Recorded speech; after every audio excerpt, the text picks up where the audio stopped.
zilizokuwa na Imamu Muslim al-Mutawaffa aliyekufa sanata mwaka 261 Hijiria, tangu abure Mtume.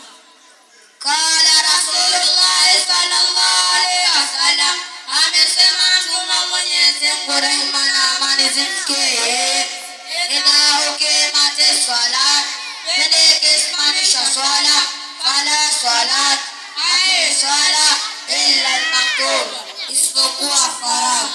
انزل الأذى ondoa udhia anitariq al-muslimin, katika njia ya Islam. Afdalul a'mal, ubora zaidi wa amali, as-salati li waqtiha, ni kusali sala wakati wake, wa birrul walidain, na kuwafanyia zaidi.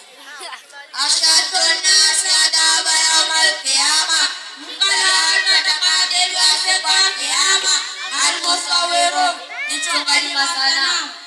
La yahilu al-mu'min, si halali kwa mu'min ayadirahu, kungura ndogi yake fauka 3 ayyam, juu ya siku 3.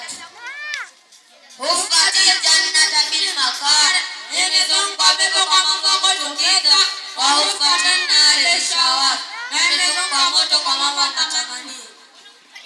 Alaikum birusatillah, nilazimisheni na ruhusa Mwenyezi Mungu, allati rasalakum, ambazo kama maruhusu nyinyi. Wa ilahuna nantahi anaqul assalamu alaikum wa rahmatullahi wa barakatuh. Wa alaikum salam wa rahmatullahi wa barakatuh. Ismi al-Islam. Wasmi Umar.